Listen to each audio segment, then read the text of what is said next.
अब हम आपको अपने नेताओं की गलतियां समझाने के लिए 3 देशों का उदाहरण बताना चाहते हैं। वर्ष 1947 में हमारे ही साथ दक्षिण कोरिया भी आजाद हुआ था।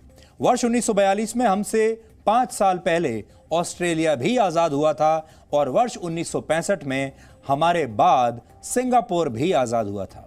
लेकिन भारत विकास के मामले में इन सारे देशों से आज भी बहुत पीछे है। हमने भी ऐसे संपन्न देश का नागरिक होने का एक बार सपना देखा था, लेकिन हमारे हिस्से में वो नहीं आया। इसकी वजह है इन 3 देशों के नेताओं की सोच। इन नेताओं ने चुनाव जीतने के लिए अपनी नीतियां नहीं बनाई और इन्होंने देश को महान बनाने के लिए विकास का मॉडल बनाया। सिंगापुर ने तय किया कि बोलने के अधिकार से ज्यादा विकास का अधिकार जरूरी है। उन्होंने अपने देश की जरूरतों को ध्यान में रखकर नई नई विकास की योजनाएं बनाई। हर आने वाले संकट के बारे में पहले ही सोचा। सबसे बड़ी बात यह है कि सिंगापुर ने अनुशासन में रहना अपने देश के लोगों को सिखा दिया, बता दिया कि अनुशासन क्या होता है। और जो हमें इन सारे देशों से अलग बनाता है वो है अनुशासन, क्योंकि तुष्टीकरण की वजह से, वोट लेने की वजह से हमारे देश के नेताओं ने अनुशासन लागू होने ही नहीं दिया। हमारे देश के नेताओं ने पुलिस और प्रशासन को अपनी मुट्ठी में, अपनी जेब में रखा, उन्हें काम नहीं करने दिया और उन्होंने ये देखा कि अगर उनके कार्यकर्ता कानून तोड़ेंगे तो अलग कानून होगा और उनके विरोधी कानून तोड़ेंगे तो फिर उनके लिए अलग सजा होगी। जबकि हमारे यहाँ नेता जो खुद को विजनरी बताते रहे पूरी दुनिया को कि हम बड़े विजनरी हैं, हम बड़े दूरदर्शी हैं, वो दूरदर्शी बने रहे, लेकिन देश के लिए उनके पास कोई विजन नहीं था, अपने लिए था। ये आज की स्थिति देखकर आपको बहुत अच्छे से समझ में आ जाएगा। आप ऑस्ट्रेलिया की तस्वीरें देख लीजिए, अपनी देख लीजिए, हमसे 5 साल पहले ही आज़ाद हुआ था। दक्षिण कोरिया देख लीजिए, वो तो हमारे साथ ही आज़ाद हुआ था। और सिंगापुर को भी देख लीजिए। बहुत सारे लोग कहेंगे भारत की तुलना करना इन देशों से गलत है, क्योंकि इन देशों की जो पॉपुलेशन है वो हमसे बहुत कम है। ये तो तुलना ठीक नहीं है। ये वो लोग, उनके बहाने हैं जो 70 साल तक इस देश में सत्ता पर बने रहे हैं। जब भी उनसे कहा गया कि सिंगापुर को देखिए, तब हर बार उन्होंने कहा सिंगापुर से भारत की तुलना मत कीजिए, सिंगापुर तो गोवा के बराबर है। तो हमने उनसे भी ये सवाल करते हैं, इस देश में एक गोवा को ही बना देते सिंगापुर जैसा, चलिए पूरा देश नहीं बन सकता, देश का एक छोटा सा हिस्सा बना दीजिए सिंगापुर जैसा, छोटा सा हिस्सा एक राज्य बना दीजिए दक्षिण कोरिया जैसा, एक छोटा सा राज्य और बना लीजिए जो ऑस्ट्रेलिया जैसा हो जाए। क्या वो ये कर सकते हैं? तो ये सब बहानेबाजी है। जब देश आज़ादी के गणतंत्र बनने तक का सफर तय कर रहा था, आज़ादी से गणतंत्र बनने का, पहले हम आज़ाद हुए 47 में और फिर हम बाद में गणतंत्र बने लगभग 2.5 साल बाद। उस समय मीडिया की भूमिका किसी पथ प्रदर्शक की तरह बहुत महत्वपूर्ण थी। लेकिन तब, अब आप हैरान रह जाएंगे, असल में गोदी मीडिया तब हुआ करता था, डिजाइनर पत्रकार तब हुआ करते थे, डिजाइनर बुद्धिजीवी, डिजाइनर नेता तब हुआ करते थे। और तब के डिजाइनर इतिहासकारों ने और डिजाइनर पत्रकारों ने ये सारी कमियां कभी भी देश के सामने आने नहीं दी। सरकार का सच दशकों तक हमारे देश का मीडिया जनता से छिपाता चला गया। कभी जनता को पता ही नहीं चला कौन असली जननायक है। जो असली जननायक होते थे उनको तो दिल्ली में प्रवेश भी नहीं करने दिया जाता था। और ये सब करने के बदले मीडिया को पद्मश्री मिलते चले गए, पुरस्कार मिलते चले गए, संसद में मेंबरशिप मिलती चली गई, कई बार मंत्री बनते चले गए। उद्योगपतियों ने मीडिया को ले लिया और ज़्यादातर बड़े उद्योगपतियों ने अखबार निकालने शुरू कर दिए और ये सब कुछ एक गैंग की तरह बन गया और आप लोगों से ये सच को हमेशा छुपाता रहा। मीडिया ने तो आपको 70 साल कुछ नहीं बताया, क्योंकि मीडिया की अपनी मजबूरी थी। लेकिन आपको जानकर बहुत हैरानी होगी, इस दौरान जो सबसे ईमानदार माध्यम था देश में, जिसने आपको सब कुछ सही सही बताया, वो थी हमारे देश की फिल्में। हमारे जो कलाकार थे और फिल्म के जो निर्माता थे, वो न्यूज़ चैनल की तरह किसी पर हमला तो नहीं कर सकते, किसी से इस्तीफा भी नहीं मांग सकते, लेकिन उन्होंने बड़े मनोरंजक अंदाज से आपको इस सच के बारे में वो बताते चले गए, हर बार, हर दशक में।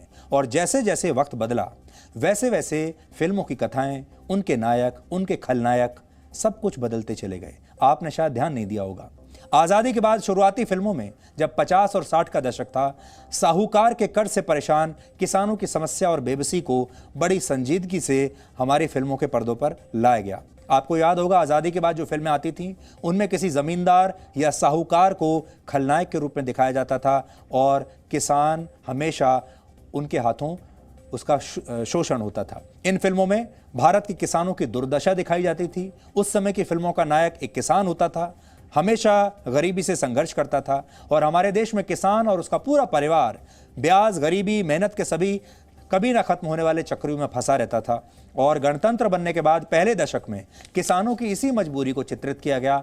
आज भी देश में किसानों की गरीबी वैसे की वैसे ही बड़ा मुद्दा बनी हुई है। आप याद कीजिए, कुछ फिल्मों के नाम मैं आपको बताता हूं, आप याद कीजिए। 1960 के दशक में कुछ फिल्में आई थी, 1950 के दशक में फिल्में आई थी जो किसानों पर बनती थी। फिर आगे चलकर 60 के दशक में जब आगे बढ़े तो डाकुओं के विषय पर फिल्में आने लगीं और जिनमें अमीरों को लूटकर गरीबों में बांटने वाले डाकू नायक बन गए थे।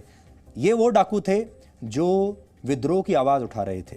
60 और 70 के दशक में भारत में औद्योगिकरण शुरू हुआ, तब मिल के मालिकों को खलनायक के तौर पर दिखा जाने लगा। उस दौर की फिल्मों में फैक्ट्री और बड़ी बड़ी मिलों के मालिक और उद्योगपति विलेन हुआ करते थे और जो नायक होता था वो एक मिल वर्कर या मजदूर होता था। कैसे जमाना बदलता चला गया सोचिए। फिर एक ऐसा दौर आया जब फिल्मों का नायक समाज और कानून से विद्रोह करके भी अपना हक पाना चाहता था। ये वो लोग थे जिन्होंने सरकार के सिस्टम से निराश होकर मुश्किलों को हल करने का अपना एक नया तरीका बना लिया था, कानून से ऊपर हटकर। भ्रष्टाचार को हमारी फिल्मों में खलनायक का दर्जा दिया गया। 70 और 80 के दशक में फिल्मों का नायक भ्रष्टाचार के खिलाफ लड़ता था और तभी आपको याद होगा एंग्री यंग मैन की एंट्री भारत में हुई थी, जिसे अमिताभ बच्चन ने बखूबी निभाया था। एंग्री यंग मैन उस समय 70 और 80 के दशक में लोगों को इतना अच्छा क्यों लगता था? इसलिए अच्छा लगता था क्योंकि लोग परेशान हो चुके थे, लोग शोषित थे और लोगों के पास कोई तरीका नहीं था विद्रोह करने का। इसलिए पैसा खर्च करके 3 घंटे सिनेमा हॉल में वो ये देखने के लिए आते थे कि उनकी आज़ादी उन्हें कैसे मिल सकती है। सोचिए, आज़ाद देश का नागरिक पैसा खर्च करके इस समाज से और इस देश से आज़ादी लेने के लिए 3 घंटे उस थिएटर में आता था और एंग्री यंग मैन को देखता था। 70 और 80 के दशक में लोगों के मन में भ्रष्ट नेताओं और पुलिस अधिकारियों के प्रति जबरदस्त गुस्सा था और आपको याद होगा उस जमाने में ऐसी फिल्में आईं जब भ्रष्ट नेता दिखाए जाते थे फिल्मों में और भ्रष्ट पुलिस वाले को भी दिखाया जाता था और भ्रष्टाचार पर फिल्मों में बहुत चोट की जाती थी। समाज के आम आदमी की तरह फिल्मों का हीरो भी अक्सर गरीब और सताया हुआ ही रहा। वो देश के रुके हुए सिस्टम से लड़ता रहा ताकि खुद के लिए, दूसरों के लिए जगह बना सके। और आपको याद होगा इसी दौरान जब औद्योगिकरण के बाद देश में थोड़ा पैसा आना शुरू हुआ और जब हमने आर्थिक विकास के रास्ते पर चलना शुरू किया तो अंडरवर्ल्ड और अपराध का दौर आया जिसमें माफिया डॉन खलनायक होने लगे और आपने देखा होगा एक ऐसी फिल्में बनी जिसमें खलनायक जो है वो अंडरवर्ल्ड का आदमी हुआ करता था और फिल्में जो थीं वो ब्लैक मनी पर बनने लगी। ये भी वो समय था। और 2000 के बाद भारत आर्थिक प्रगति के रास्ते पर आगे बढ़ने लगा, मध्यम वर्ग और मजबूत होने लगा और मध्यम वर्ग के पास समृद्धि आने लगी और फिल्में भी वैसी आईं। और उसके बाद से आपको याद होगा करण जौहर की फिल्में आने लगीं जिनमें हर शादी में लाखों रुपया खर्च होता था, डिज़ाइनर कपड़े पहनकर लोग आते थे। ये वो ज़माना था। लेकिन एक चीज़ जो भारत आज भी हासिल नहीं कर पाया है वो ये कि हम आज भी नहीं जानते कि हमारी पहचान क्या है, हम कौन हैं। और आज भी इस देश में ज़्यादातर लोग आइडेंटिटी क्राइसिस से संघर्ष कर रहे हैं। आज भी वो अपनी पहचान को ढूंढ रहे हैं। कोई उस पहचान को अमेरिका में ढूंढता है, कोई ब्रिटेन में ढूंढता है, कोई यूरोप में ढूंढता है, कोई कहीं और ढूंढता है। और आज भी हमारे देश का जो युवा है वो यूरोप जाना चाहता है, पश्चिमी मीडिया की तरफ देखता है। अगर उसे अपने मीडिया पर भरोसा नहीं तो पश्चिमी मीडिया की तरफ देखता है, पश्चिमी फिल्में देखता है और उसकी सॉफ्ट पावर से बहुत ज़्यादा प्रभावित है। ये 70 साल में जो हमने अपना सिस्टम बनाया ये उसकी बहुत बड़ी हार है कि हम आज भी अपनी पहचान को ढूंढ रहे हैं। आज भी जब जो बाइडेन बाइबल पर हाथ रखकर अपनी शपथ लेते हैं तो हम तालियां बजाते हैं, लेकिन हमारे ही देश में अगर कोई श्री राम की बात कर देता है तो हम नारेबाजी शुरू कर देते हैं। हमें अपने देश में श्री राम स्वीकार नहीं है, लेकिन अमेरिका में हमें बाइबल स्वीकार है। अमेरिका के राष्ट्रपति अगर अपनी ओथ लेने से पहले चर्च जाते हैं तो हमें कोई समस्या नहीं होती। लेकिन अगर भारत के प्रधानमंत्री या भारत के राष्ट्रपति अगर शपथ लेने से पहले मंदिर चले जाएं तो यहाँ हंगामा हो जाएगा। अगर वो शपथ रामचरितमानस पर हाथ रखकर ले दें तो हमारे देश में हंगामा हो जाएगा। उसका बड़ा कारण ये है कि हम नहीं जानते कि हम कौन हैं और हमारी जो रूट्स हैं, हमारी जो जड़ें हैं, आज भी हमें उन पर शर्म आती है और हम दुनिया को नहीं बता पाए हैं कि हम असल में भारतवंशी हैं और हमें किसी की तरफ देखने की आवश्यकता नहीं है। इसलिए इस गणतंत्र दिवस से अगर आप चाहें तो अपनी पहचान को ढूंढिए और जो आपकी पहचान है उस पर गर्व करना सीखिए।